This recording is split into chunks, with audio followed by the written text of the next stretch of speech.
Dans un village paisible de la savane africaine, vivait une jeune fille du nom de Fatoumata. Elle était belle, humble, et d'une grande gentillesse. Issue d'une famille modeste, elle aidait sa mère à cultiver les champs de mil et à s'occuper de la maison. Ses journées étaient rythmées par les travaux agricoles, les chants traditionnels, et les moments de prière au coucher du soleil.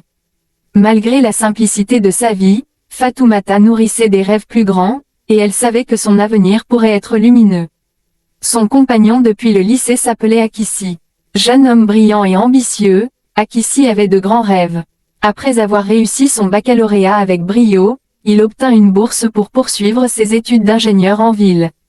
La nouvelle fut accueillie avec joie dans le village, et Fatoumata, bien que triste de voir son bien-aimé partir, était pleine d'espoir. Il s'était promis de se retrouver après ses études, de se marier, et de fonder une belle famille. Akissi quitta donc le village, promettant à Fatoumata qu'il reviendrait l'épouser une fois son diplôme en poche. Les premières années, il tenait parole. Pendant ses vacances intersemestres, il retournait au village, retrouvant Fatoumata avec passion. Leur amour semblait indéfectible. Durant cette période, Fatoumata tomba enceinte de leur premier enfant. 1 an plus tard, elle donna naissance à un autre, une petite fille qui portait le prénom de la mère d'Akissi. Chaque fois qu'il rentrait, Akissi assurait Fatoumata que dès qu'il serait diplômé, il se marierait officiellement. Mais les années passaient, et la ville semblait de plus en plus lointaine. La distance commença à étirer leur relation comme un fil de soie qui menaçait de se rompre. Akissi passait de moins en moins de temps au village, et ses appels et visites devinrent sporadiques.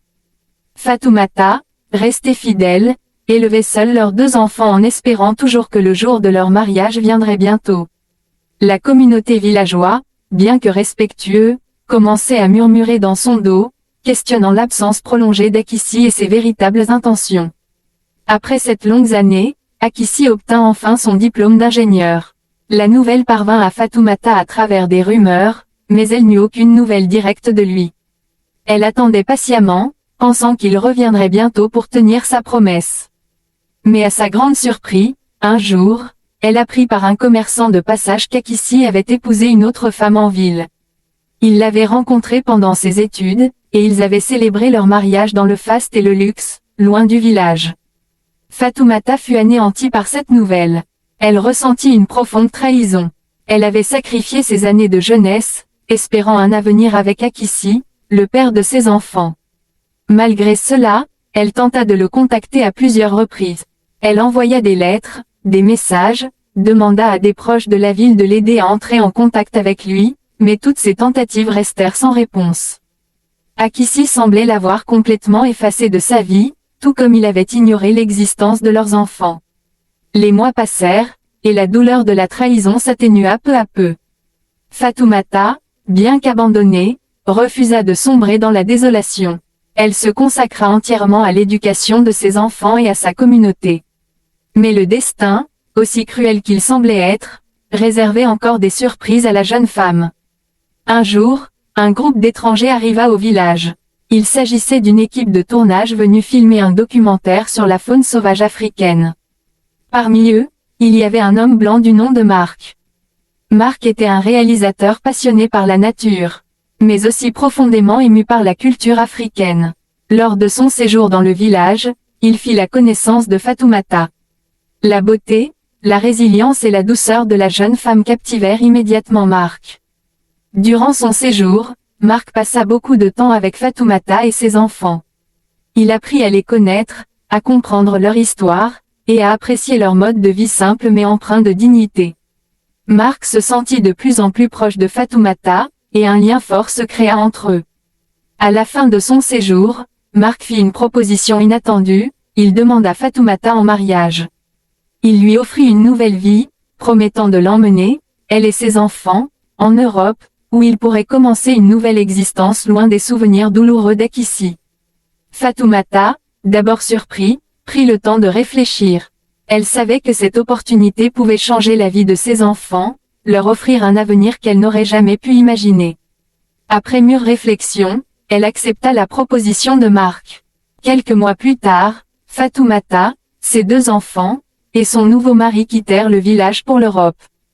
Leur départ fut célébré avec émotion par la communauté, car Fatoumata était aimée et respectée de tous. Les années passèrent. Fatoumata et ses enfants s'adaptèrent à leur nouvelle vie en Europe.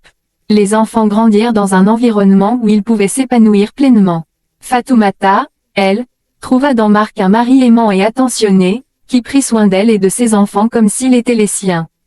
Pendant ce temps, en ville, la vie d'Akissi prit une tournure différente.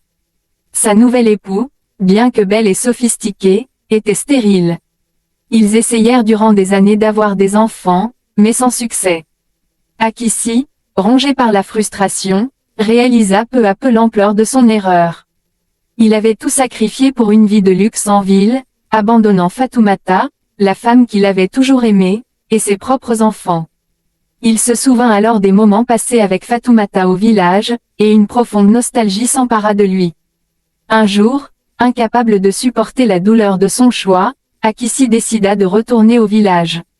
Il espérait retrouver Fatoumata, se réconcilier avec elle, et peut-être même renouer avec ses enfants. Mais à son arrivée, il fut accueilli par une triste réalité, Fatoumata n'était plus là.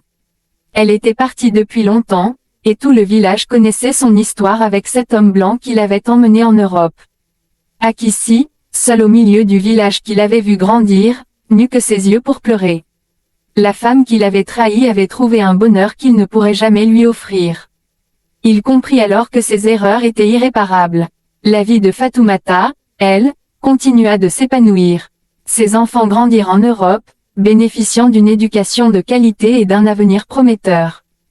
Quant à elle, elle devint une femme forte, résiliente, et épanouie, ayant surmonté les épreuves pour finalement trouver l'amour et la stabilité qu'elle méritait.